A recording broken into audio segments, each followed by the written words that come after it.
አርሲ ላይ እየተፈጸመ ያለው ሃይማኖት ተኮር ጥቃት አወግዛለሁ።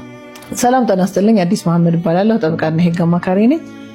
እንግዲህ ያው እኔ በህግ ኮንተንት ነው ብዙ ጊዜ የምታቆኝ፣ ግን ዛሬ እንደ ሰው፣ እንደ እናት፣ እንደ እህት አብሮ እንደሚኖር አማኝ ማህበረሰብ ደግሞ የራሴን ስሜት ለማንጸባረቅ ነው የመጣሁት። በተለይ አርሲ ላይ በተደጋጋሚ ኦርቶዶክሳውያን ጥቃት እየደረሰባቸው ከዚህ በፊትም አውግዤም ቪዲዮም ሰርቻለሁኝ።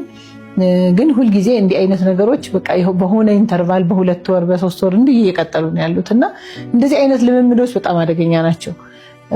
እኔ ይሄንን ኦርቶዶክስ ስለሆነ ሙስሊም ስለሆነ ፕሮቴስታንት ስለሆነ ምናምን የሚባል ነገር አይደለም። በቃ የተገደለው ሰው ከሆነ ሰው ነው መለኪያችን። ሰው መሆን አለመሆን ነው መሆን ያለበት እንጂ እምነቱ መለኪያችን ሊሆን አይገባም።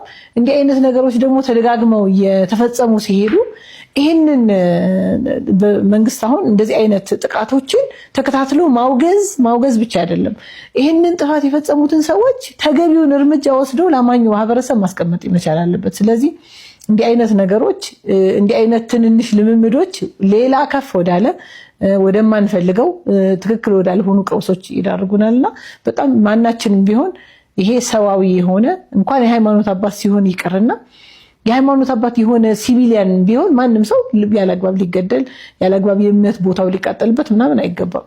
እኛ የሞጣ መስጂዶች ሲቃጠሉ እንዴት ነው የሆነው ሙስሊሞቹ ማለት ነው። ስለዚህ ይሄ ማንም ቢሆን ያን ጊዜም ቢሆን በጣም በርካታ ኦርቶዶክሳውያን ከጎናችን ነበሩ፣ ሁሉም ሰው ማለት ነው። እንዲህ አይነት ነገሮችን የምናወግዛቸው ለእያንዳንዳችን ሰዋዊ ስለሆኑና ማውገዝ ስላለብንና ትክክል ይሄ እምነት የሚፈልግ ጉዳይ አይደለም፣ ሰው የመሆን ጉዳይ ስለሆነ እኔ ተገቢው ትኩረት ተሰጥቶት ሊታረም ይገባል።